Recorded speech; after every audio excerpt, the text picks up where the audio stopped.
তারা নিজেদের বিকাশ থেকে মোবাইলে টাকা রিচার্জ করতে চাচ্ছ, কিন্তু কীভাবে নিজেদের বিকাশ থেকে নিজেরা টাকা রিচার্জ করবা সেটা জানো না। আজকের ভিডিওতে তোমাদেরকে দেখিয়ে দেবো কীভাবে তোমরা তোমাদের বিকাশ থেকে টাকা রিচার্জ করতে পারবা। তার জন্য তোমরা চলে যাবে তোমাদের ফোন আইকনে আসার পর তোমরা তোমাদের বিকাশ অ্যাপসে ঢোকার জন্য বাটন ফোন থেকে রিচার্জ করতে পারবা।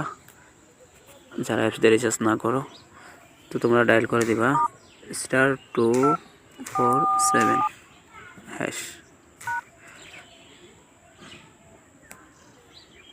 তারপর ডায়াল করে দেবে এই নাম্বারটা দিয়ে তোমার সিম, যে সিমে বিকাশ আছে সিমটা সিলেক্ট করবা।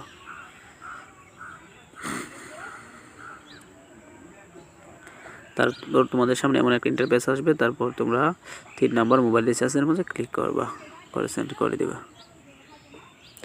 তারপর তোমরা কোন সিমে রিচার্জ করতে চাচ্ছ এই অপশনটা আসবে, তোমরা যে সিমে রিচার্জ করতে চাও ওই সিমটা সিলেক্ট করবা। মনে করো আমি বাংলাদেশ সিমে রিচার্জ করবো।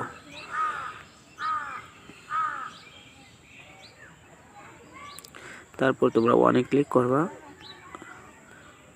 ওয়ানে ক্লিক করার পর তোমরা কি তোমাদের যে সিমটা বিকাশ আছে ওই সিমটাতে রিচার্জ করতে চাচ্ছ নাকি অন্য সিমে রিচার্জ করতে চাচ্ছ। যদি অন্য সিমে রিচার্জ করতে চাও তাহলে 2 ক্লিক করে দেবা, আর নিজের সিমে রিচার্জ করতে চাইলে ওনার নাম্বার, যে নাম্বার বিকাশ আছে এই নাম্বারটা দিয়ে দিলে টাকা চলে যাবে।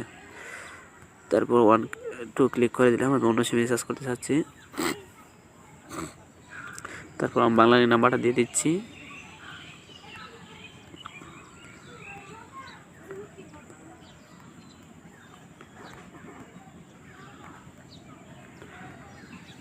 সেন্ড করে দিলাম। তারপর এটা রিচার্জ অ্যামাউন্ট, তোমরা কত টাকা রিচার্জ করতে চাইছো সেটা দিবা।